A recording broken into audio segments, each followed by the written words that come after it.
Hi, my name is Chet. I am the CEO of Avion Technology. And first and foremost, thank you so much for deciding to make us the your solutions provider and choosing us for your project. I'm doing this small video.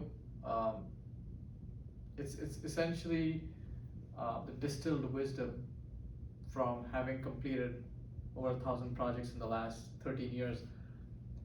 Um, and based on my experiences thus far, I thought I should share um, some of the best practices for what makes a successful project.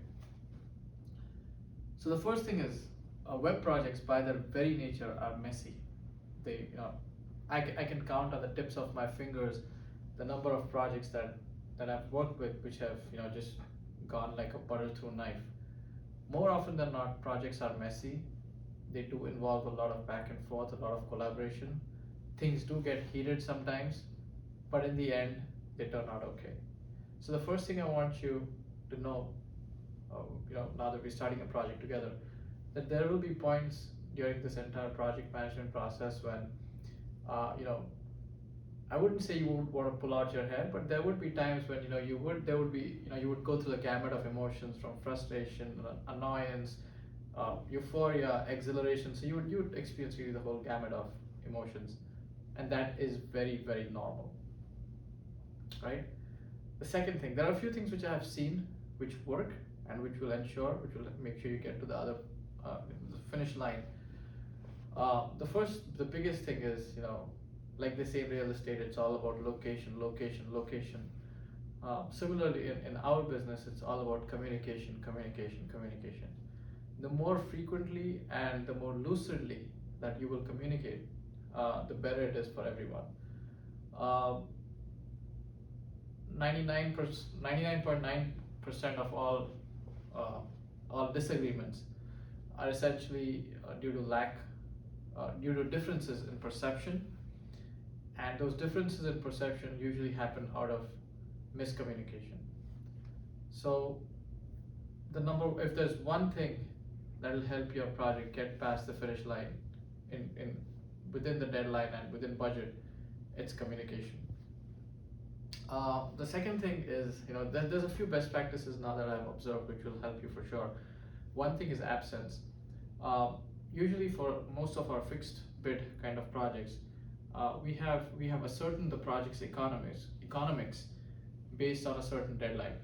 And if you're going to be gone for a long time, please make sure that you let your developer know that you're going to be gone, because especially a long unexplained leave of absence will mean that we would have to give the developer another project, because developers are people and they need to put food on the table.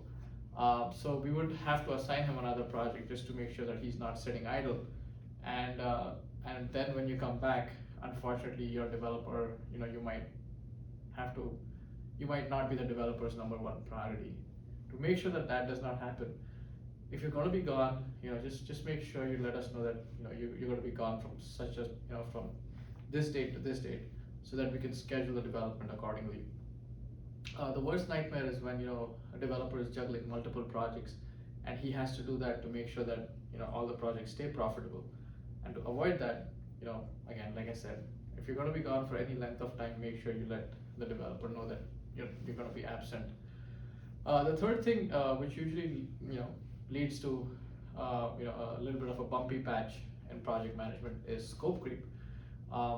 Any two individuals will look at the same situation and have different perspectives about that situation, because we're all different, we're all individuals, we have our own opinion about things.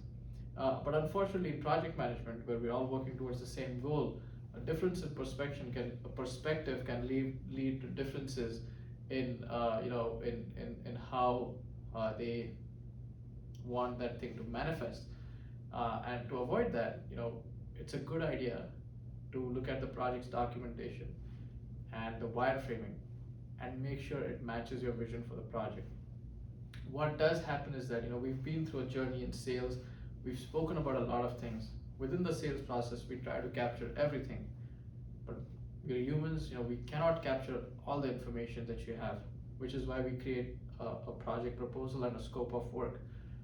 During the project's progress, especially in the analysis phase, the team leader will come to you with something called a scope of work document and the project's wireframes. Please make sure that you look at these and you approve these, and you and then the team lead are on the same page in terms of what the project's scope entails, because it's very easy to do course correction right now. Just like building a house, once we've put the foundation in place, once we've started building out the elevation, once we've completed the house, once the roof is in place, it's very difficult to do a lot of changes. So like building a house, it's much easier to do changes, it's much easier to accommodate changes, it's much easier to do course correction when we are in the analysis phase, as opposed to downstream when every change, every modification requires a lot of rework. So, as a best practice, please make sure that you read your project's functional specification document and the wireframes in the analysis phase of the project. The next is just to, really best practices again that I have seen lead to good outcomes. The first is, please be cognizant that the people working on your project on the other side are people too, with real emotions, real feelings, real families, and please be cognizant of that. Also, a lot of times English is not their first language, so they are talking to you in a language which is does not come naturally to them. If they have an accent, if they stumble, if they stutter, please be mindful that it does not reflect on their professional integrity. It does not reflect on their professional acumen. It's just a function of the fact that English is not their first language. So please be cognizant of that. Also, and this is again a little tidbit that I have based on working in this for this last 17 years. Western cultures tend to be more direct. Eastern cultures tend to be more indirect. So sometimes, especially if there's bad news, your developer will be a little shy, will be a little reticent to say that out to you, because he comes from an indirect communication culture. Similarly, if there's something you want to get done, or if you have any frustration, and if you kind of vent directly at the programmer, he might take it as an offense. So again, it's one of those things where you kind of have to just be a little more. I would say you need to have a little bit of situational awareness, just to make sure that because we're all in the same team and we have the same goal, and we all want to get to the finish line. So again, just something to kind of watch out for during the project management process. The last thing is, please remember till the fourth milestone, the project is going to be work in progress. Just like when you're building a house and you go and visit it, when it's under construction, it looks like a piece of garbage, because there's wires strewn all over the floor. The roof still doesn't have all the shingles. The window doesn't have frames, but everything is coming together. And 3 months from now, when you go there, it's going to look complete. The website building process is very similar. You will be able to see the daily progress, but at the same time, the progress that you see will be incomplete. There'll be parts of it which don't work the way they should. Some links don't function the way they should. Don't be alarmed. Again, this is very normal. Things usually get wrapped up in the final phase of the final milestone of the project, and that's when everything kind of comes together. But till that point, things will look a little messy. They will look a little rough at the edges, and that's because it's a work in progress. A client of mine once told me that so a web development project is a lot like having a baby. Fun to conceive, painful to deliver, and that's really the way I look at it.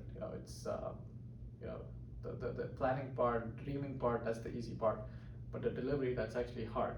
But just like having a baby, once you get through the delivery, right, and you look at the website and you realize that your dream is now reality, that's the best part of the whole process, and that's the part that we're here to deliver for you. So we hope you enjoy your entire journey with us, and I hope that you stay on board as a repeat customer, and I hope this is the beginning of, again, a long journey together. From everyone here at Avion, thank you so much for giving us your business, and we do hope to be with you through your digital journey, through for your lifetime. Thanks.